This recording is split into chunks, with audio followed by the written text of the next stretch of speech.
what you hate, what you can't stand, what you want to walk out of, what you want to give up on. There is somebody out there that would die to be in your position. And so here's what I need you to ask yourself. Is this problem an issue or is it an opportunity? Some of you, all you've been waiting for your whole life was an opportunity. What if losing your job was the opportunity? What if the divorce is an opportunity? What if the bankruptcy is an opportunity? What if the one you loved was an opportunity for you to reconnect with somebody and forgive them? I need you to see the bigger picture. I need you to have a little gratitude. You need to learn how to smile.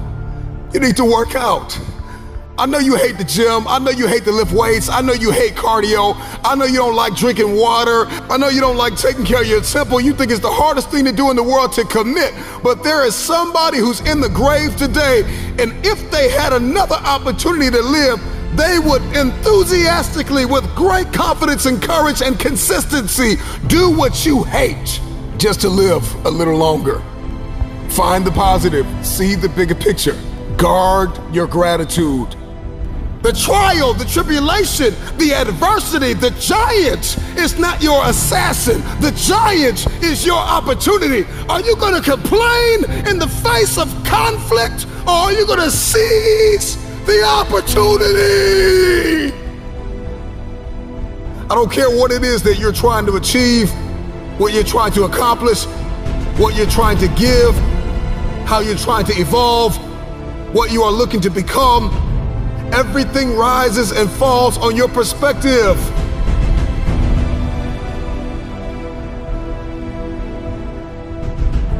Stop complaining about the jealousy and the envy and the backbiting and the person that gave up on you and the person that wasn't present and the person that lied to you and the person that attempted to manipulate and control. I'm not weary, I'm wiser. I'm not toxic, I'm triumphant. I see this thing differently. This season that you've entered into did not come to break you. It came to build you into the man or woman God has destined you to be. Change your perspective.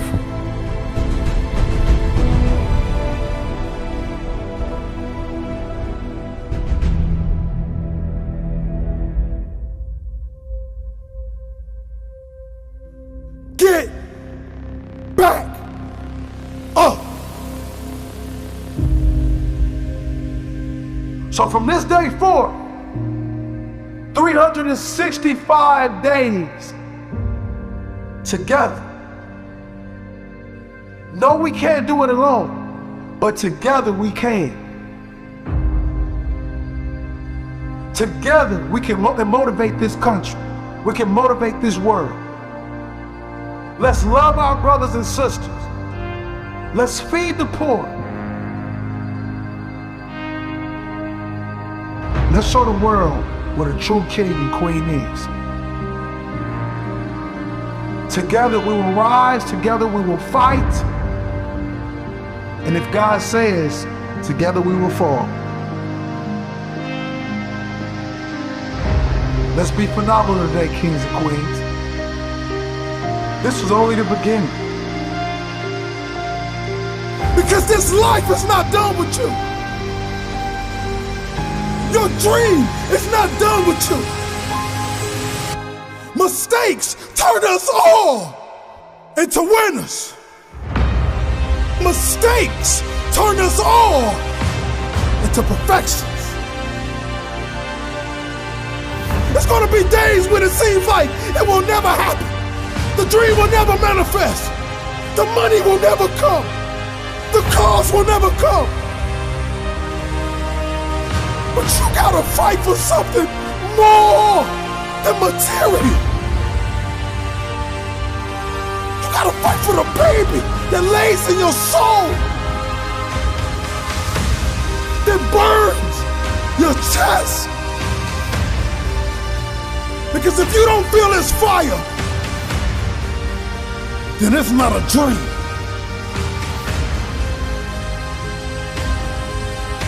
Get back up Can you hear me? I said get back up. Because this life is not done with you. Your dream is not done with you.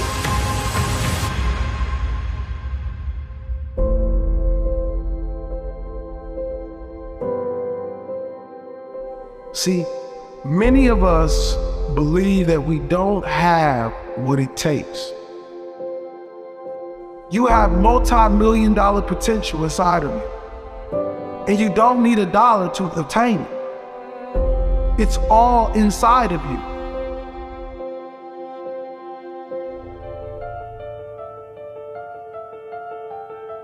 So some of you like me, I ain't have my daddy. Right, I'm from Chicago, South Side. I ain't had my father in my life. I don't know who my grandfather is. My mom got pregnant with me at 17 years old. I didn't have the people in my life that were supposed to be in my life, so I made some stupid decisions, dropped out of high school, homeless, living in abandoned buildings, eating out of trash can. I promise you, if a speaker came, I was like some of y'all, I wasn't saying nothing, but guess what happened? Guess what happened? Yup, one day I got a why. I got married, I had a son, and everything changed for me. That's why I'm asking you, who do you love? So when people ask me, E.T., why you get up at 3 o'clock in the morning? Why you putting videos up every day at 3 o'clock in the morning on Instagram? Number one, because I want to be the best that ever done it. Like, I honor my craft. I want Dr. Martin Luther King to look at me and go, that's it, kid. I want Malcolm X to look at me and go, that's it, kid. Just like you got the Hall of Fame in basketball, I want to be the Hall of Fame in speaking. I want all the greats to look at me and go, that's it right there. Number one, I'm competing against everybody else in the world. I'm not mad at them, I'm not against them, but when you number one, you don't have to negotiate with your check.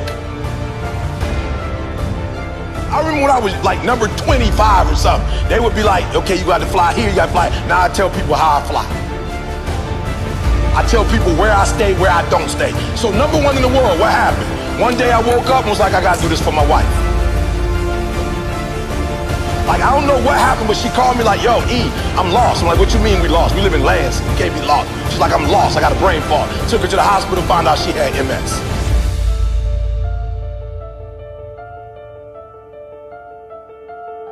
The doctor was like, look, this is the one thing we could tell you. Stress caused MS. I told my girl, you will never work again.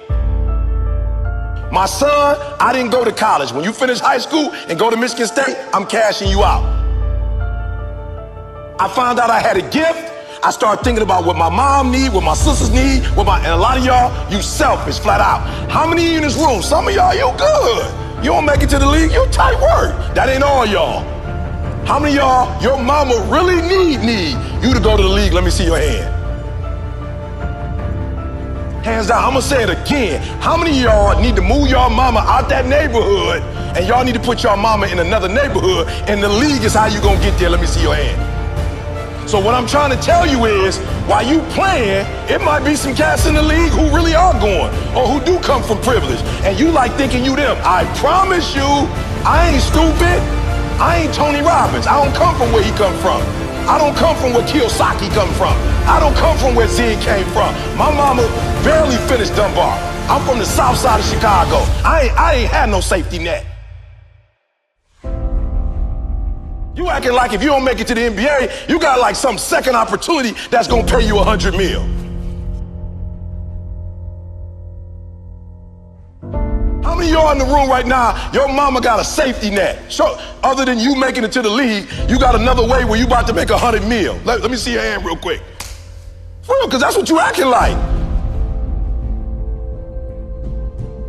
Now if your parents got that, hey, you good. But some of you, your mama ain't got that. So when you hoop from now on, I don't want you to see basketball. I want you to see your mama getting out the hood. So every time you get your handle straight, your mama is that closer to doing what?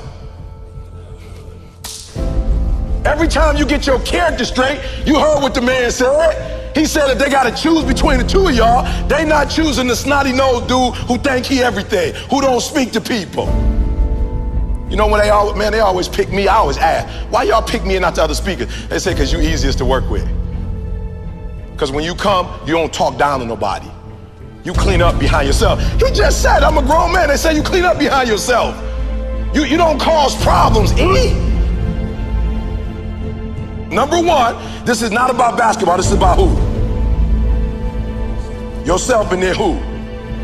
Your family. So the days you don't feel like working out, it's easy. How do you get motivated? How you get pumped up? You think about mama and that feeling on draft day. And which one is more important? You get some rest or mama coming to the draft? I'm just being real. Which one is more important? So somebody locking you down, you trying to score and they locking you down, like in your mind you gotta go, uh-oh, this ain't just about me getting locked down. This is about mama not having what?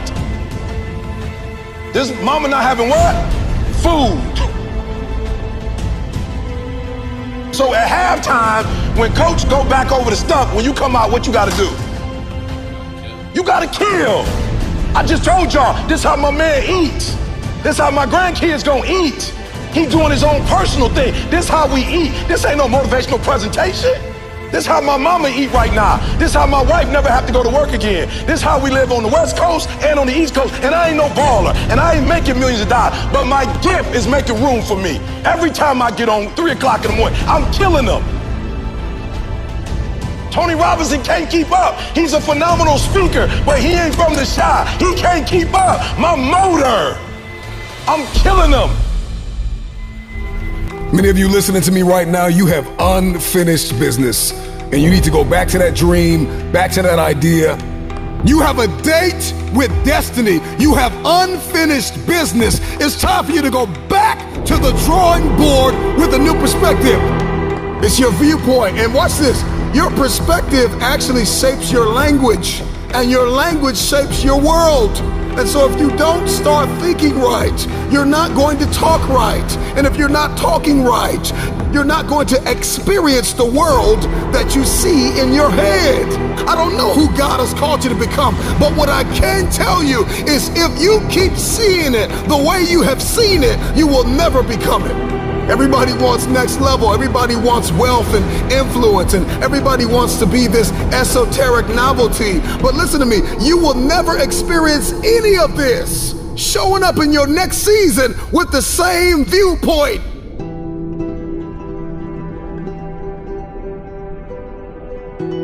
The right perspective makes the impossible possible.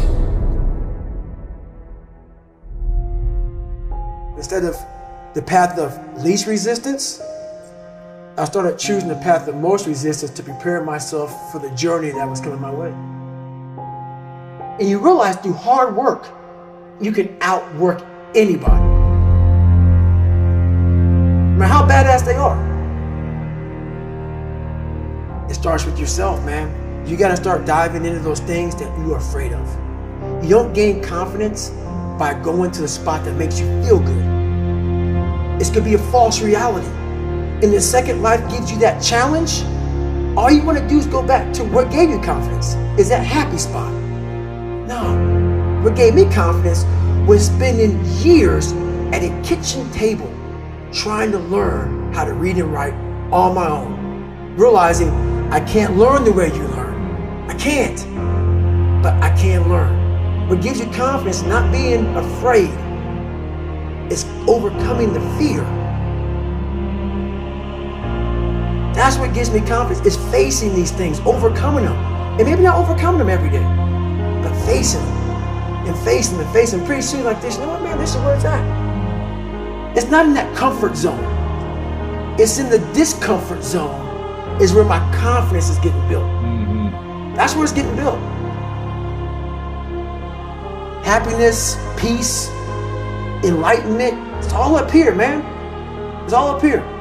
It's all up here. You just gotta be willing to go and face it. And that's the hard part. The physical standard is not what they need to meet. It's a mental standard you must meet in life.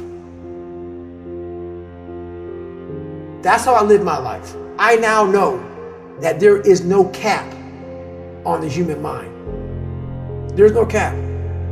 We cap it ourselves. When most people quit, I had just started. And when you take that mindset and you learn to flip that around, that's what made me powerful. And my body followed. And so I said, I want to do this. I'm going to give myself a challenge every single day until the fear goes away. That's right. And I feel like that's what more of us should be doing. I'm hearing that that's how you live your life. That's all it is, man. And it helps me feel so much more confident. When you overcome that fear of saying this doesn't have control over me anymore, that's right. It's like you can be at so much more peace. A lot of us speak in hollow words. I used to speak in hollow words. I don't do it anymore. Everything that comes out of my mouth has substance. It's real. We all have these feelings in our bodies, in our minds, in our souls. I act on mine. A lot of us who are afraid of something, we allow our minds to choose the path of least resistance, so we go a different route. When I'm afraid of something, it's telling me you must do that.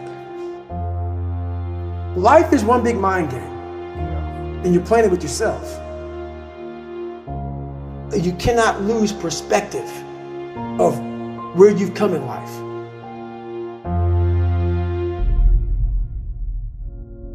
I'm trying to give people a different thought process of life, where failure, hell, disappointment, discomfort is a great learning tool. And many people don't understand that, but it's these few moments in life that you have. Like for me, I always talk about it. Rocky 1, round 14. That 1 2-minute and 13-second clip of Rocky getting up when Apollo knocked him down. That one clip, when I was going through a very bad time in my life, I saw what I wanted to be. And it wasn't a guy that won. It wasn't a guy that won everything he did. It was a guy that kept getting up after being knocked down. So I realized if that 2 minutes and 13 seconds changed my life, that's all it was. I saw something that I needed to be in the world I was living in. Maybe my story will give someone the 2 minutes and 13 seconds they need to change their life. Everybody's got a story. We don't share it on social media. We share our nice life on social media. We all have a dungeon. I'm just willing to talk about mine. Mental toughness isn't something that you sample. It's something that you live in every day. Whenever hardness comes, and you don't know what it is, it may be different for you than it is for me, but you go back to your insecurities. And then when you go back to your insecurities, you then look for comfort within those insecurities. And we all look for that cookie that your mom used to give you when you were sad, when you were sick. We look for our wife or our husband. We look for comfort. It's in those moments you must retrain your mind to think differently in hell. The mental standard is you must know how far you've come.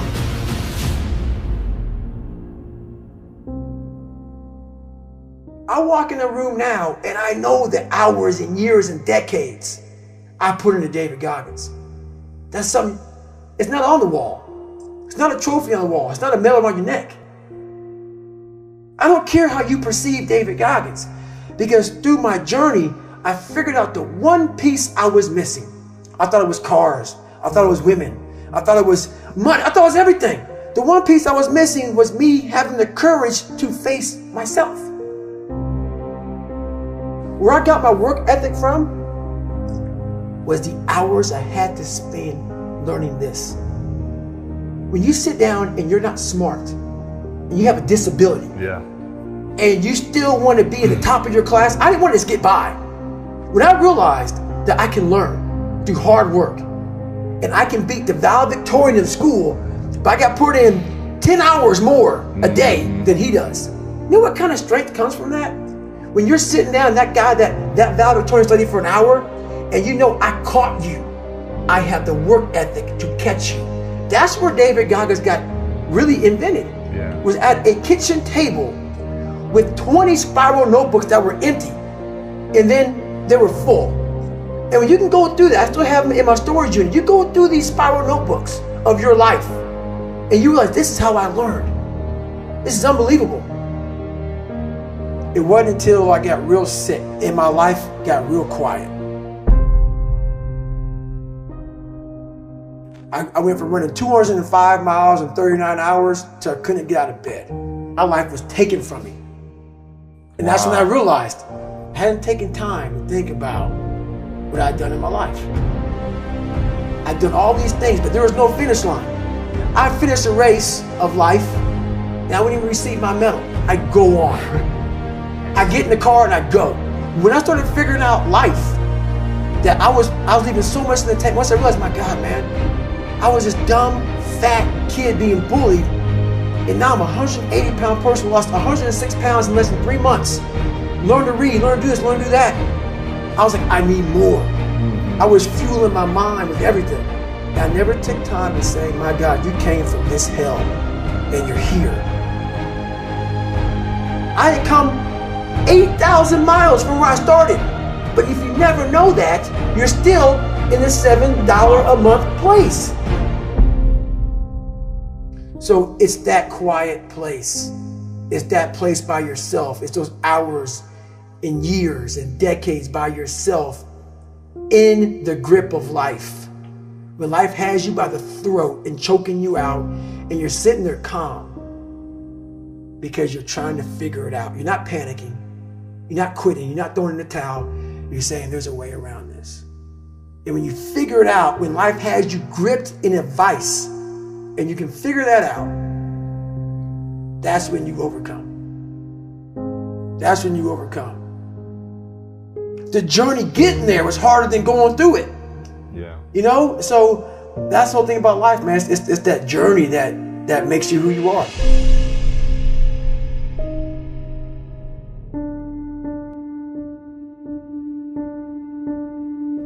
When I was working with my professional athletes, it required me to do a lot of traveling. And this story gets me every time. So when people say it didn't hurt, it still hurts. I was packing for a trip. My daughter walks into the room. She says, "Dad, why do you travel so much?" I said, "Sweetheart, this is how I provide for the family. This is how I take care of you and Mom. This is how I put food on the table." She looks at me and says, "Daddy, if I eat less, will you stay home more?" Now people would think in a fairy tale, or most people would say, I unpacked my suitcase, I'm not going to take this trip, honey, let's go grab some ice cream or let's go out. I kept packing. Why? I had to set an example for her early of what it meant to win and what you have to leave behind sometimes in order to pursue what's unique to you. And I wanted her to understand this is who I am. And I want to set an example for you. I had a conversation with her later on to tell her why I did all those things. In the middle of the conversation, she stopped me. She goes, "I get it. I understand." She saw the results. She saw how it brought us closer together. She understood my dedication to my craft and what it took to excel and what it took to be different and what it took to stand by unpopular decisions, knowing that every successful person that I've met, every successful person that I know had to make those decisions over and over again. There are things that are going to have to take a back seat. You're going to have to leave a lot of things behind.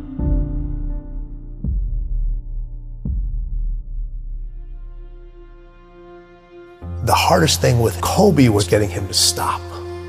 Yeah, okay, take a break, rest. Yes. Take the day off. that was the most challenging thing with him, because over all the years that he had his success, it was about go, go, go. And then when I came on, I was the complete icicle. I got to get you to stop. His 3 a.m. workouts, they're crazy. You know, having to keep the Staples Center open later because he wasn't happy the way he performed at that game. And I would not leave till he would leave. Really? Yeah, so we would be in the arena sometimes 2, 3 o'clock in the morning. Shut up. All the lights are turned off except on the court, and we just keep going, What is the mindset of winning? They both had that. So I look at it 3 ways. So you have individuals that compete. Mm-hmm. You know a lot of people that compete. Yeah. You know, we all know how to compete. Everybody knows how to compete. You don't forget how to compete. We just decide not to anymore. But a lot of people compete just to finish. But then there's individuals that win, but they only win one time. It's easy to win and then never win again. And then there's people that win at winning. You can't come back the same. Cannot come back the same. You have to come back different. You have to come back better. Winning wants you to be different. Winning requires you to do different things. Winning requires you to think in a different way. Winning speaks its own language.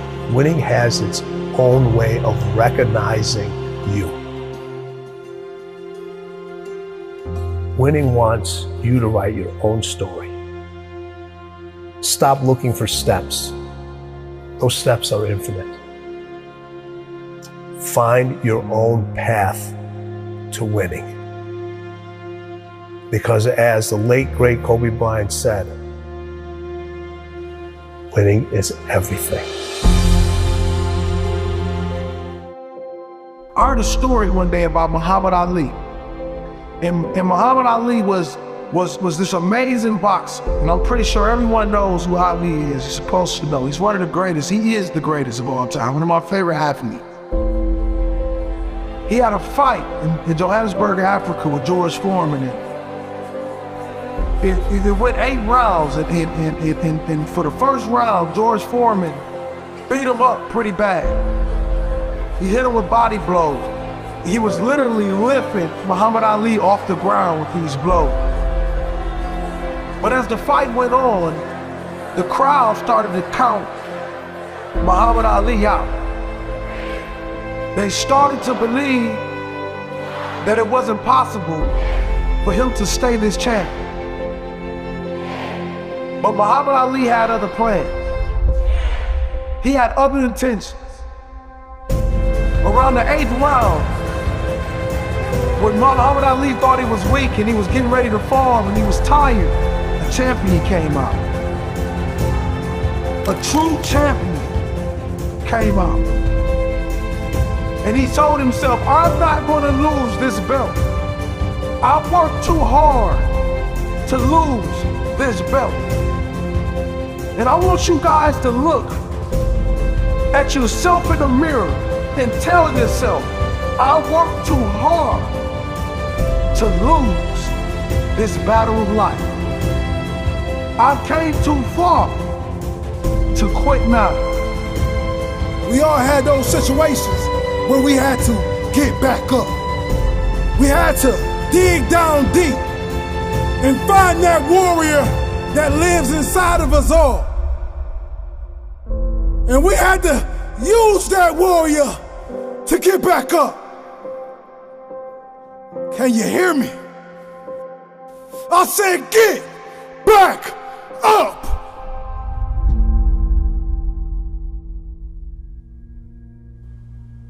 And all you people that have been disconnected from life, and you don't know where you're going anymore, you're lost. You can't see the other side. Go back to the child that you used to be. Remember the greatness that you had inside of you. And we're going to pick that crown off the ground and we're going to put it back on your head today. It's time for us to start living our dreams. and chasing them with relentless effort. It's time for us to start being phenomenal. It's time for us to bring unity back into this earth. We're going to do this together. We're going to change the world. Not just spark it, we're going to change the world.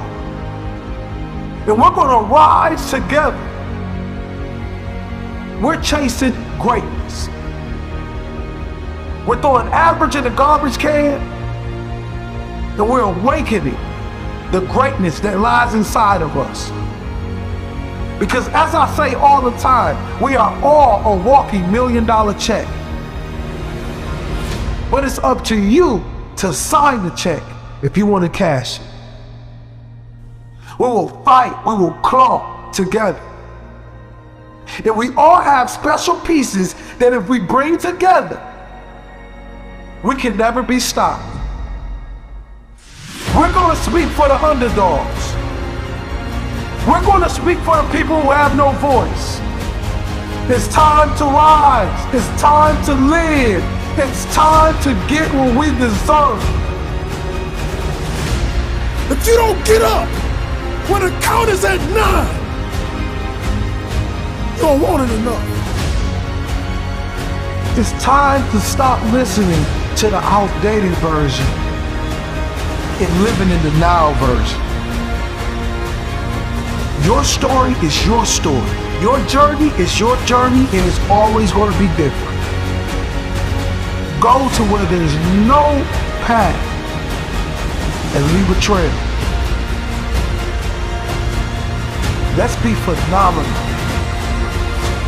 One is okay, but a nation is unstoppable.